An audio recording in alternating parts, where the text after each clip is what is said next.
Okay, guys, let's make lots of noise.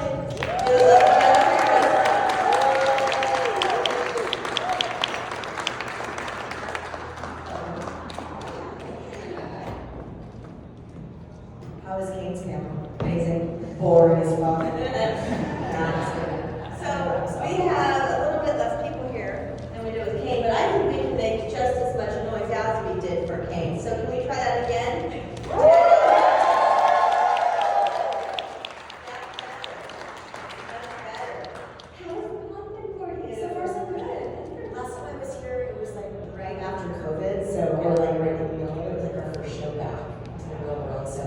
It was different, a different beast, but I'm glad everyone's here and hanging out and happy to be here. It's like old times, it's so wonderful, right? Sure, yeah. So, I mean, of course, we all know we love you from Hatchet. We all know we love you from Halloween, obviously. But I really want to talk to you about Among Friends. Okay. That's what you directed, yes? Yes. Yes? Tell us how that came about and the process of that. That's crazy. Has anyone here seen that movie? Also has Kane in it. Oh, yes. He does dance. Yeah, Kane worked for me for $100. He's like, dude, I wouldn't do this for anybody else. It's like you get to do whatever you want. You can like make up your mind. You can do the dirty fucker. Like, so that was those were his lines. That was it. It was all him. I'm like, say whatever you want when I come out of the car. And it's just typical Kane. Was the dance his too? That was his. Yeah. Yeah. They got Kane's dance. It's like, oh, never everybody dance in the movie. On our podcast, we always talk when there's a dance in a horror movie. We call it Dances of Horror. Oh, that was one of my favorites. Oh, nice. So I always think I'm proud that was Dance of Horror. Yes, yes. But I didn't know that that was his choreography. That's all his choreography. Anyway, tell us about Among Friends. Yeah, so it was, I wanted to direct for a while, and my friend Jennifer Long, who's Michael Bean's wife, came to me and said, got this idea, and I rewrote the script with the writer, and we just kind of winged it. I think I had like 2 days of pre-production, and made it with a rubber band and a shoelace, and we pulled it off. 7, it's hard to get 7 cast members in one room. I didn't want it to be boring, but so trying to figure out how I can make it interesting. But I learned a lot. I learned some women are crazy to work with. So I may choose differently next time. But it was a great experience. Yeah. And you had a little cameo done yourself. I did. As the director / Jamie Lloyd. Yes. Right. The first one I put the costume on in a million years. And it was amazing. It was so much fun. Like, if I'm going to do it, I might as well go for my own movie. Okay, another thing, of course, I must ask you about is one of my favorite shows, and we all know that is That's Life. Oh, yeah. I don't think anyone here knows that one either. Did anyone ever see this show called That's Life? And I did it on TV for 3 years. It's crazy. So I had this show on CBS with, are you ready? Ellen Burstyn, Paul Sorvino, Kevin Dillon, Debbie Mazar, Heather Beach Kent, and myself. I was Kevin Dillon's wife. And it ran for two seasons, like 40-something episodes. And then it was like a family Sunday night kind of, it didn't quite catch on for some reason. Well, it's still has quality because I posted the episodes on YouTube. Oh, yes. And the comments I get on them are amazing. They're like, I'm surprised that hasn't been taken down. But the comments are, I love this show. Where did you find this? And by the way, because it's not available, I've had right to hear something from the UK. Oh, wow. So someone had recorded them from like Lifetime. Oh, gee. Or something like that. Right. And I never buy bootlegs unless there's no other option. Right. And for this, there was no other option.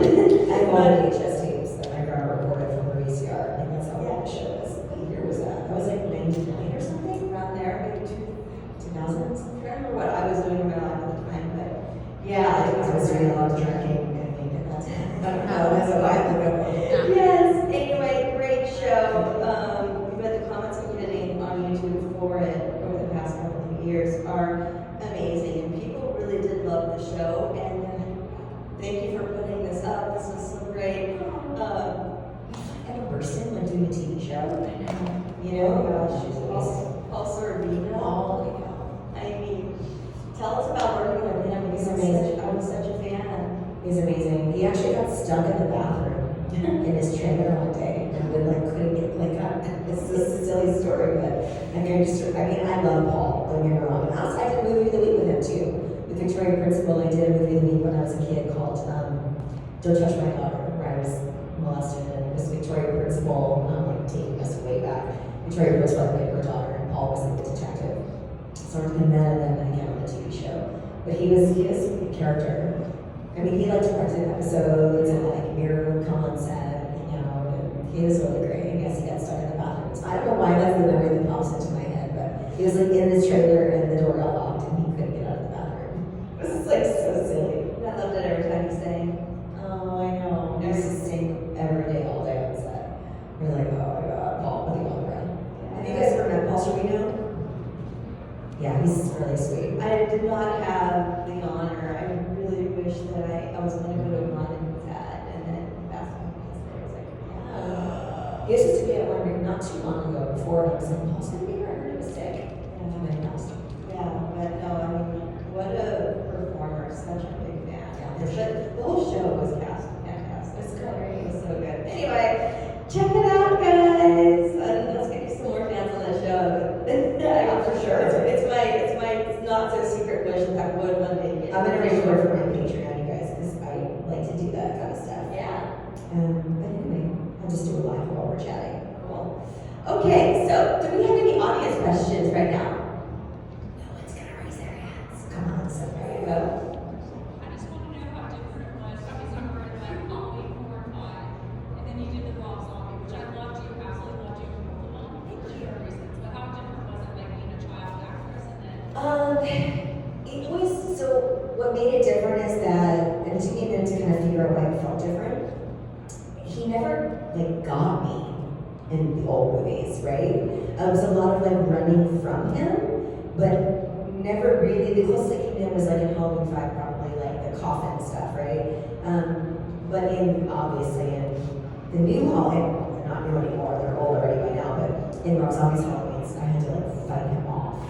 So it was a very different physical experience for me. And also being as vulnerable as I was in those scenes and then doing that kind of stuff was something that I had never done before, which is why, because I love Robs so much, I wanted to do that in those movies. And also to be seen as an adult for the first time. But it was a lot harder. I was like, is it hard because I'm older? And just shit's harder when you're older? Because at 10, you're like, this is so fun, and I'm gonna be up all night, and also more rubbery. Your body works differently when your teeth in. Oh yeah, you're oh yeah. So 10 versus 30, I was it gets harder as I get older, that's for sure.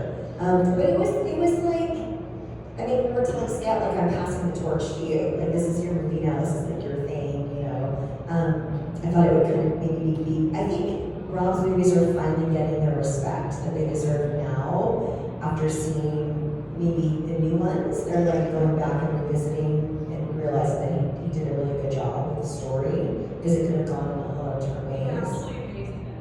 I got so happy your character come back, but your death was very dramatic. Thank you. So in Halloween 2, in the script there was no scene with Michael Myers and Annie. The way the script was written, if you get a copy of the script, was Laurie just comes in. She comes in from the party, and there's blood dripping from the ceiling or from the wood floors, and then her and I go upstairs, and I was supposed to be in the bathtub, covered in the water was supposed to be full and flowing over and covered in blood. But my head was supposed to be out of it, so I was still alive, and then she was supposed to try to take me out of the water, and then Michael comes busting through the door, and then you assume that I die. And I remember saying to Rob, I'm the only character in this script that doesn't get killed by Michael on screen. And you're really gonna get a lot of shit for this. Because if you're gonna kill me, you're not killing Annie, you're killing me off of the franchise. We should have some scene with me and him. So he was like, yeah, that's a great idea. Well, you guys just do whatever you want to do. We're like, what does that mean? So he's like, I'm just gonna pull 3 cameras, and I'm gonna put you guys in this room and let you and Tyler just go head to head. What was it mean? Tyler, what do you want to do? He's like, what can I fuck up? Like, what can I break in the room? And Rob was like, whatever you want.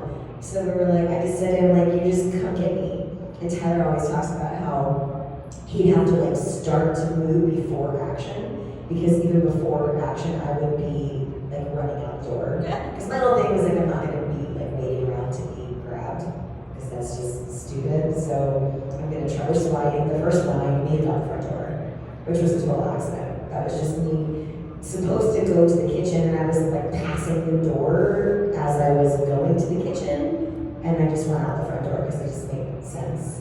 I just didn't want to be that character that was like going upstairs when I could go out the front.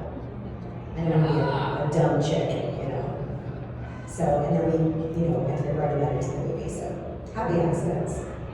It's really terrifying. I mean, I told Tyler, like, you better come get me. I'm the sheriff's daughter. Like, this is not going to be easy for you. Yeah. And he did. I had like big like handprints.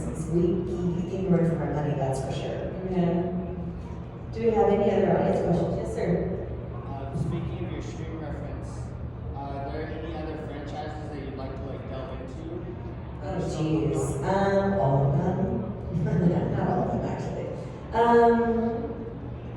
God, I mean, there's. It just depends, I guess, on like what the story is now. I mean, obviously, like to do a Nightmare on Elm Street would be amazing. But I want to do it like with Heather. You know, like I don't know. Like if we're gonna do it, you want to like keep it old school. I've been trying to get on Child's Play like on the series for so long because I just love that show. And Alice is like rooting for me to be Angie's girlfriend. I'm like, okay. It's like Angie never has a girlfriend, man. I had one date and she left me there. So I just like that kind of kitschy, fun, you know, fun stuff. I want to stay in this world, but I mean, I don't know what franchise would you guys see me in outside of Halloween? Would it be weird for me to be in like another franchise? I mean, I'm in Hatchet, like.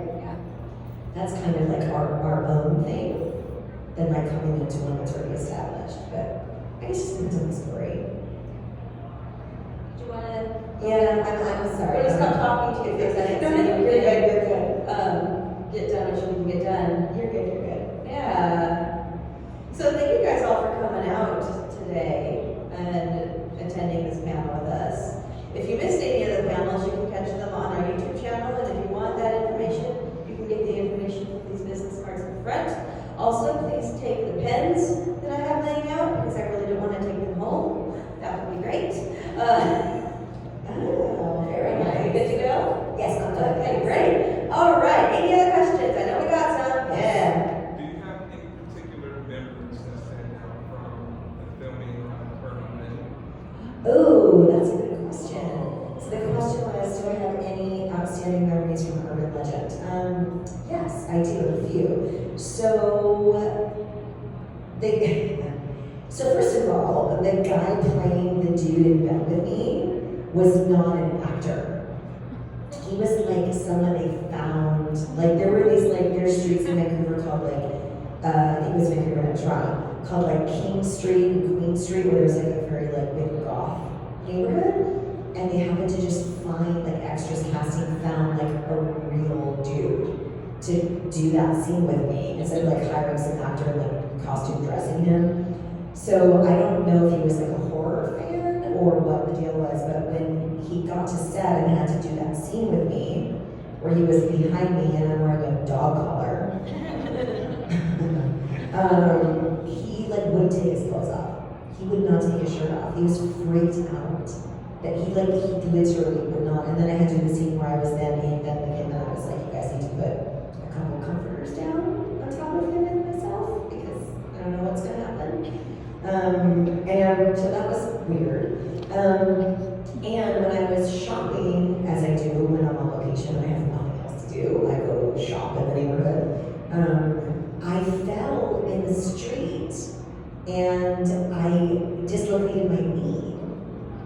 So in the scene where I'm getting attacked on the bed, I actually have a stunt coordinator holding my right leg down off the side of the bed so I wouldn't move it while I had to fight him off because I couldn't go get my knee put back into place because it kept popping out until after I then had me drained because I had fluid on my kneecap. So he was literally holding my leg straight while this guy was like coming after me. So crazy stories. Anyone else? In the back. Love the podcast. Thank you. This guy really hot. Love it. Thank you. Are you guys getting good? We talked about this earlier. Are you guys getting good pointers?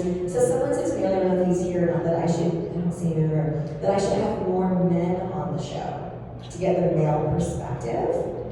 That some people might think that the podcast is really like a chicks podcast. Do you guys think that we give enough like guy perspective, guy like pointers for you guys? We try to at least.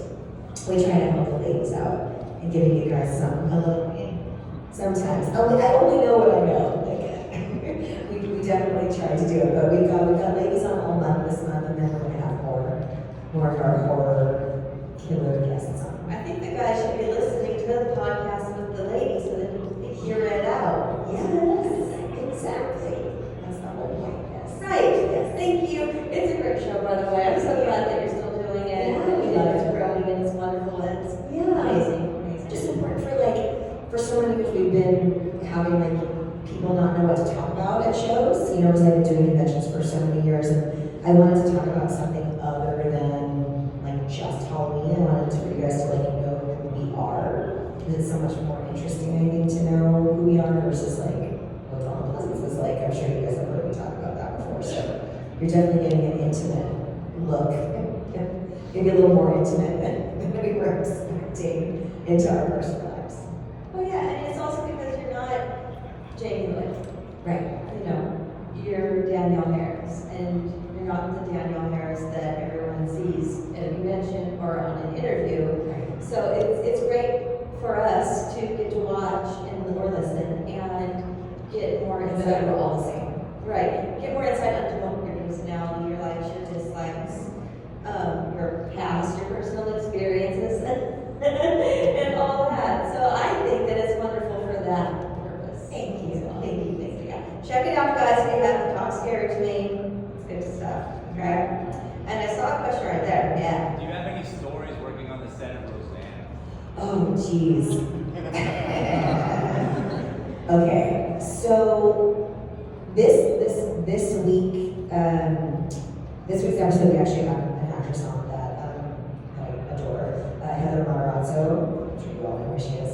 And she was on Roseanne as well. So and obviously next to Tom R, which is so funny to me, which I love Tom. Yes. This is kind of a stupid, funny story. So, and I tell it on the episode, if you guys have heard me tell this week, forgive me, but I think it's so funny. So there was a day where Roseanne, I don't think Tom has ever even heard this story, which I should probably tell him. It was Tom and Roseanne's anniversary, and she was taking him on a cruise. So during lunch, she hired this like couple, like husband and wife couple, to come to set, and the whole thing was to teach you how to strip for your man. So it was me, Sarah Bernhardt, Lori Metcalf, Sarah Gilbert, Estelle Parsons, Rosie. It was just crazy. And we were all in the set of Darlene's bedroom, and they were like they moved things to close the set off, and there was this like guy and his wife, and he was sitting in a chair, and she was straight up doing like hands like handstands and like flipping her legs over him, and it was crazy. I was 15. What was even crazier is that someone after this happened, I mean, it was all in good fun. We were laughing, and to see Roseanne try to do a handstand and throw her legs over some dude sitting in a chair, like you can't. There's not enough money, like you can't pay for that kind of entertainment. And somebody went and told Child Protective Services that she had endangered a minor. And they came to set to investigate. And Rosie came banging on the trailer saying, my mom, like, go tell them that you gave her permission to be there. And she was like, of course I gave her permission. But it was like a whole situation where I don't know, I mean, obviously it's one of the two husband or wife, like somebody said something, but they didn't like stop it in the middle. They continued to do it and, you know, collect the cash and then reported it afterwards. But so that's like a crazy story. So yes, but go listen to this episode because there's other Roseanne stories on there too about my dumb drunken Roxbury night where I ended up drinking for the first time and fell down the stairs and was not in 10 episodes because she wanted to teach me a lesson. Yeah, she's no joke. I love her. She's not fucking around though. Second mom. Oh yeah, for sure. And Heather too. So Heather was talking about how she was having issues. You heard this episode? We went to dinner. Last time I saw her, and she told me about the situation. She was on the mom, and Heather or Roseanne was like, "I'll adopt you. I'll adopt you. You have your child at home. It's not okay, and I will adopt you." Like she's pretty amazing. The show's not the same without her. I mean, I was on the Connors series. It's so depressing, that show. They fucking killed me. I didn't know they were gonna kill me. I didn't know until I saw the episode. Wait, what? They didn't tell me. I thought I was coming back. It was like we were going to Hawaii, you know, in the episode, and then all of a sudden it was like, wait, what? I mean, I didn't know I had cancer in the episode until like 3 days into filming. Oh my gosh. That show's nuts. Man. Yeah. Something they probably should have told me in the beginning. Come on, I know you got it. More questions? Okay, there we are. So, with working with Rob Zombie, and you've experienced the director Rob Zombie, have you went to a show and actually seen I have, yeah. the rock star Rob Zombie? He's totally different on stage. He's like a different human being. But he's an artist. Like that's kind of how most people are, right? Like who they are off screen is totally different. It's like I watched like recently the documentary that Pink did, and just to see like what her persona is on stage versus like how she's at home with her kids and her husband and being a mom and all that stuff. So he's kind of the same way. He's like shy and kind of geeky, and I always bust his balls because he wears his wife's jeans. I was like, your jeans are so cute. He's like, they're Sherry's. I mean, they're high school sweethearts. You know, he's super creative. He's a fan though. So he's, as most directors in horror are fanboys, right? Which unlike any other genre, like it's just different. Like the people that direct horror have grown up loving horror movies. You don't have like a comedic director directing horror movies. They just don't know how to do it. So Rob's kind of that guy where he sits behind the monitor and kind of forgets that he's directing because he's so excited to watch what's going on. Like Adam Green's the same way. Where you're like, dude, when's he gonna yell cut? Covered in blood, I'm freaking freezing. And they're so invested in the scene, they get so excited that it's hard to kind of just like break out and go, oh god, I'm directing this. I'm not just watching the monitor. So he's really great. I've seen him on stage. He's totally different, but he's a rock star. Any others? Okay. Oh, there we are. This is actually kind of reaching back about the same time as last Boy Scout, but my introduction was with Erie, Indiana, if you want off. Like, how was that, like, jumping into that series? Erie, Indiana was so like before its time. Like if that show had come out now, people would like get it. You know, I mean the episode that I did, Joe Dante directed. I adore Joe. And Henri Katz, you know, the lead was my actual boyfriend. Was my first boyfriend in real life. We were each other's first loves. So ironically enough, I met him on the set of The Last Boy Scout. So I had this agent, this kid agent at the time. I was such a naughty child. If you've listened to the podcast, not even much has changed. And I went to her office and I went through her files and I picked pictures of boys that I wanted to meet. And there were 3 of them. And one was Henri Katz. One was Eric Balfour, if you know who he is. He's done a bunch of like sci-fi shows. He was in Texas Chainsaw Massacre. He's done a ton of stuff. And the other was Leo DiCaprio. So I met Leo on the set of Critters 3. And I lied about my age because he's a year older than me. He was not interested in me. And then Eric ended up being a boyfriend of mine. And then Henri came to set on Last Boy Scout with his dad. And we had like lunch in my trailer.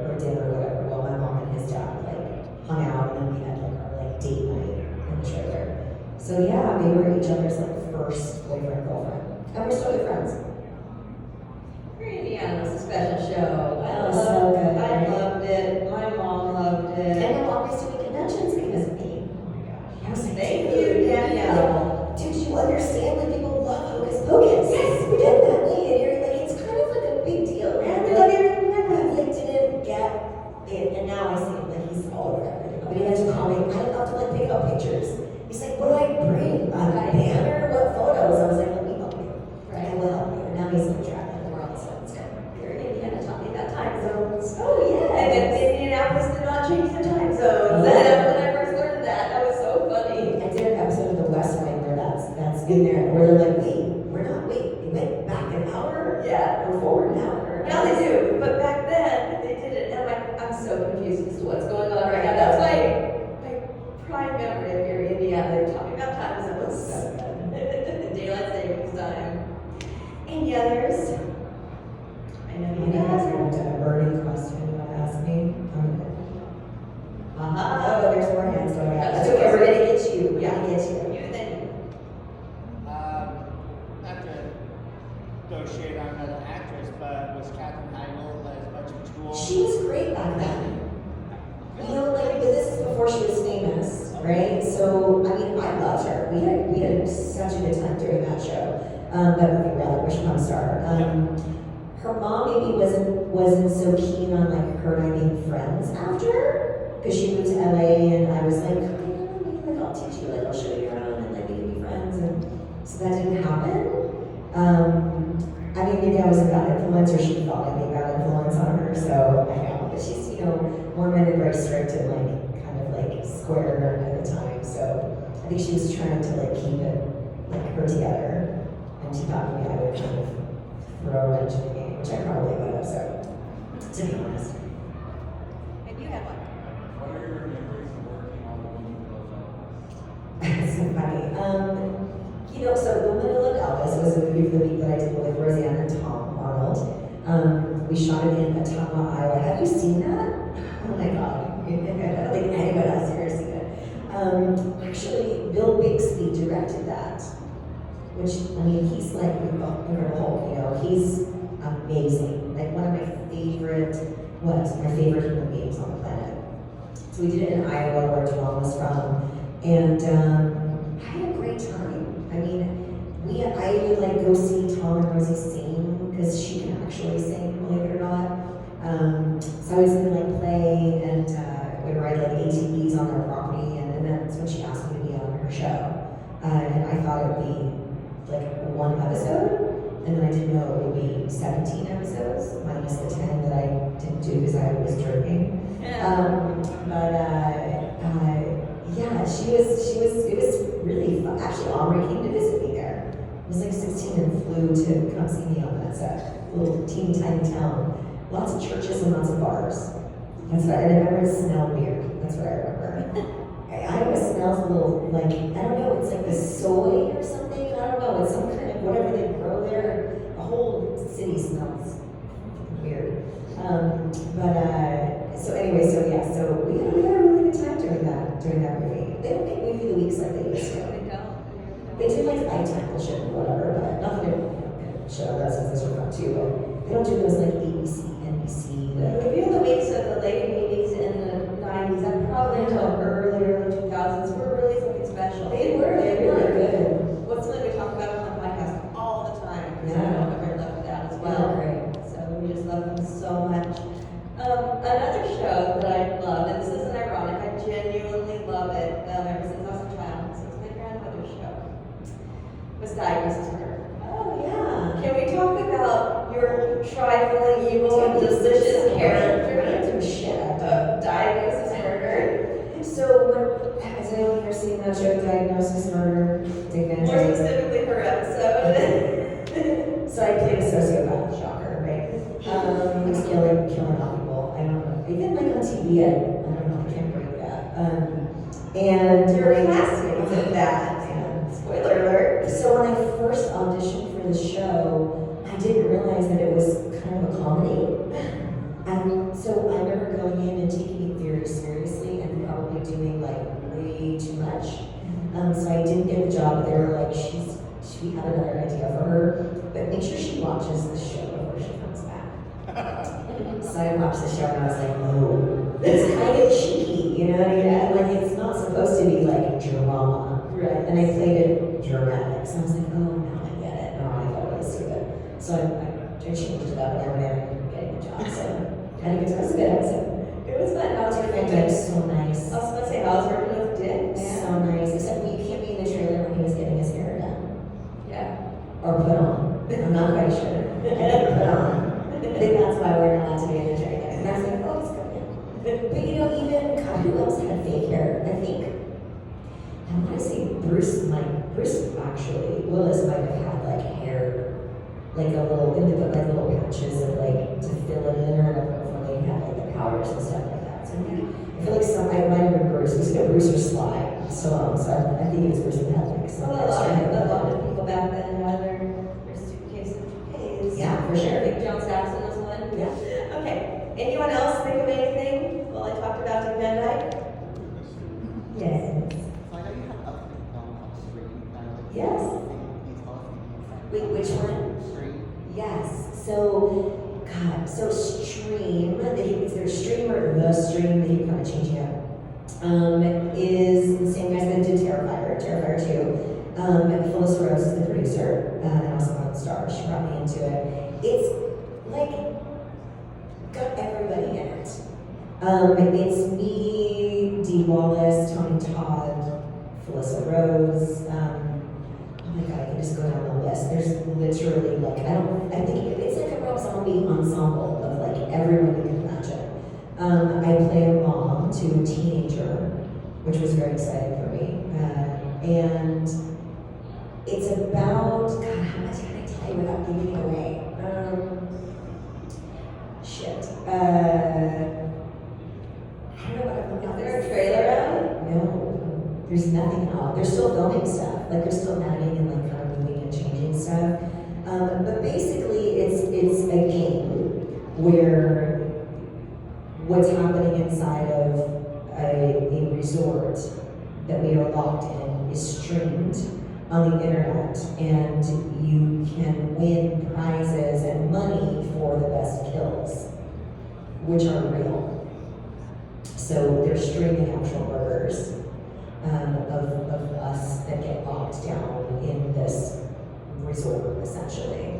And there's lots of twists and turns, and you know, Damien did all the effects from Terrifier, so like they're freaking amazing. They're just amazing. Yeah, I mean, I won't tell you about my scenes, but they're stuff that I've not done before, and pretty epic. He says, Damien said that he said this, and you guys can ask him, that he likes the kills in the stream more than the ones he did in Terrifier and Terrifier 2. So I think they played it right, like by having those come out first. Because we did it 2 years ago. So having those come out first to kind of build behind, like everything's kind of working out. And then now once that comes out, it's gonna be. So that one I'm excited about, and then I did a movie called Maddie Knox. And we talked about this year, that is myself, the director of Halloween 4, wrote it and self-financed it actually, and directed it. And it's myself, Bill Mosley, and Robert England. It's really good. It's very like, it's so Halloween, it's so like stylistically like us from that era, and it's gonna be cool. You know, speaking of Felissa Rose, another one of my favorite Danielle Harris roles is Camp Dread. God, I love it. you see the most obscure random shit. Weird. I worked for 2 days on that movie. But they were so good. They were good. Your It was season. good. And this has anyone seen Camp Dread? Check it out, yeah. One. I think that one's streaming on Tubi right now. Maybe. I'm only in 2 scenes, you guys. Okay, I know I'm billed like second after Eric Roberts, but I always say like after the movie, I was like, do not put me in like the beginning of a poster when I'm only in a few scenes because people get mad at me. Yeah. So I try to like not mislead. Right, yeah. It's a fun one, so check it out. And Felissa's really fun Yeah. in it. And I like it. It's pretty good. I was crying over Eric Roberts not being so nice to me. Oh, really? No. He made me cry. I know. No one's ever made me cry before. Oh my gosh. Another one? Really obscure, ready? Yes. Even worse. Oh, Heatheners, another one day that I did. That was good though, right? I loved it. I would have liked to have been the lead in that though. I would have liked that too. Loved it, and also a big fan of Jennifer's as Yeah, well. yes, So, yes. she's the reason I actually watched it. She posted something on her Facebook or something about it, and I was like, okay, gotta watch it. Watched it. Called my co-host. Yes, Aaron's produced that. Yes. Road Halloween. Say There are 666. Yes. And I called my co-host and I said, we gotta cover this movie, so we did a whole episode on it. Oh my god, wow. Yeah. I get ripped up through the elevator shaft. It's so good. There's some great kills in that one, and you won't see even hers. I play a drug addict, right? Because I'm a heroin addict. Right, the backside of that film. It's a whole moral thing. There's a twist. There's a Chicago connection. Chicago. Thank you. Where we go? Yes, got one. Got one. Yeah, there's a true Do you ever go to the Days of the Dead in Chicago? What? Do you ever go to the Days of the Dead show in Chicago? Why not? It's in November. Yeah, it's right across from that awesome mall. That's why I go. It's like the outlet It's mall. an outlet mall Holly Gurney. in Rosemont. Yes, In Rosemont. Yes. Oh, got it. Rosemont. It's so good. We're gonna do a Talk Scary to Me live there, actually, this year. Because I got sick before the last one. I don't know where I was. I went somewhere and I got sick. End of the year. Oh, I met him in New Jersey. On convention crud. And I didn't end up doing one in November. Yeah. We call it convention crud, you guys. Do you guys ever get sick after coming to shows? No? I don't get sick, but I get run down, and like I have no voice after talking for. Maybe because we're touching a lot of people. Yeah, but it's not. I'm not sick. I'm just my throat. You're just I tired. can't talk. So I never know if I actually am sick when I'm done with these because I always You're just have a sore exhausted. throat and tired. But I guess I might test this and after that anyway, just in case because I don't like a bar, you know. But I always feel like crap after a convention just from like maybe the adrenaline, and then come down. I call it post-con blues. So you gotta have post-con blues every Sunday when everyone goes home. It's like, oh, my friends are gone. Oh, sad. Do we have any other questions? Okay. Going once, going twice before I wrap her up. Well, thank you guys for coming out. I so want to be sleeping. I'd like to cuddle up into your bosom and go to sleep if I may. It looks so comfy over there. I'm just like, oh. Before we let you go. Sure. So you have obviously been involved in horror for so long, right? And you've been very influential in the industry as it's changed. What excites you now about horror now and how it's evolved and grown and changed? I mean, I think maybe we're going back to how it used to be. I'm seeing a little bit of a shift in the projects that are coming out. I'm all about practical effects and real stories, which is why I still love Dateline and I still love all that stuff. So I'm hoping that we can get rid of some of the CGI stuff and just kind of, which I think is starting to make that move backwards. It does not age well. It doesn't look horrible. Even if it's something, if it's new CGI from a few years ago, It still looks bad. I just need to keep it real. I mean, I think that the opportunity for women has always been there. I mean, it's shifting a little bit, but I think that's why most of us have wanted to be in horror in the last 20 years because it's an opportunity for us to be the stars in movies and really flex our actress muscles. I think there's good things to come. We're finally making some headway in the awards sort of being taken seriously for the first time. These movies are hard. They're really hard to make. And I don't think they've gotten enough recognition for how hard they are, for what the love is. I think it's just starting to kind of get there. So I'm hoping that in the time that I'm making them, that I'll be able to see that happen for some of the ones that I'm in. That would be nice anyway. Any more aspirations for directing anymore? So Joe Dante found a script for me that he optioned as producer for me to direct. So it's just a matter of finding money. With COVID and just everything stock market and all that shit, it's been pretty hard to find money to make movies. As far as Scout and I are working on some stuff together, because we just need to do a movie together. So we're not doing our own things, which we're gonna probably, which I hate to crowdfund, but I think that because we just need a little bit, we can kind of make things happen versus waiting to be hired on something. So she's got a bunch of ideas as well as I do, and then Phyllis and I always talk about ideas. So even just earlier today, I was going over to her with my phone, I have this idea, and she's like, oh, she's thinking the same thing. We need to make it. We want to do a Real Housewives of Horror reality show. I was gonna say, how about a reality show? Yeah, Or a follow you around an adventure reality show. Yes. You know, I mean, that's all part of that. Yeah, we all have this crazy life. And we're all so different. You know, it's like you were saying, like Rob, like our home life is so different, and our world life is so different than this part of it. But to like go on set, you know, have my throat slit open and be raped and gagged, and then go home and like make chicken nuggets for my children and put them to sleep is like, I mean, that's like my life. You know, it's so random. How do you compartmentalize the fiction from the reality? Like, do you ever have trouble like getting out of that mood? No, thank God. I mean, there's some times where, like, my body will physically have a hard time, like, coming down from the vibration, if that makes any sense. You know, like, I did this movie called Shiver that I really liked, actually, with John Jarrett. And I had the whole movie was, like, really intense for me. And I had a hard time, like, leaving set, coming home, and, like, going to sleep.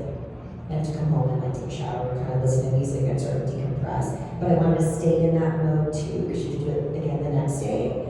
But that was kind of probably one of the only ones that I was like, oh, I don't think I want to do this again. It was me, Casper Van Dien, and John Jarrett. And he's like a serial killer. And I get away, and then he falls in love with me because I escaped. Yeah. And then he finds me and takes me to his cabin in the middle of nowhere and plays house with me.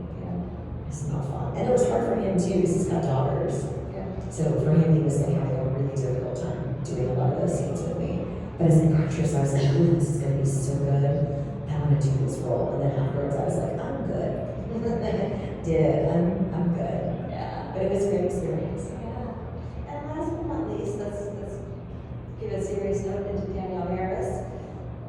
Can you share with us what is your philosophy? It's so funny. I wrote this on my Erie, Indiana poster, and it kind of makes sense. We always talk about our show, like one life, man, one life to live. Aside from just being nice to people, which I moved to Texas over the summer, and I realized like people are nice in the world. And coming from LA, I didn't realize that still existed because our LA is so fucking rude, or like not connected, you know. So, but I don't have that really here. Like horror community. You know, everyone's like pretty normal. I mean, people might say that's not the case, they don't know us, but we're like the normal ones. Yes. So, I mean, I don't know, life is short, guys, just enjoy it, be nice to each other. It goes by fast. Awesome. But we know we're dying, you know what I mean? Like, we're getting older. Every day. And I'm like, dude, I know. I'm like, Jesus Christ, I'm halfway to dead, so I'm trying to enjoy my life. Not take everything so seriously. That's a good one. That's a good one. And if I could just quote you in See No Evil. Okay. You're a Kid Cadaver's girl. I'm a kid cadaver's kind of guy. I was gonna say, Erie, Indiana, I have that line right over where he says, live fast, die young, leave a living corpse. So that's a good one too. Yeah, that's a great one. All right, guys, give it up for Danielle.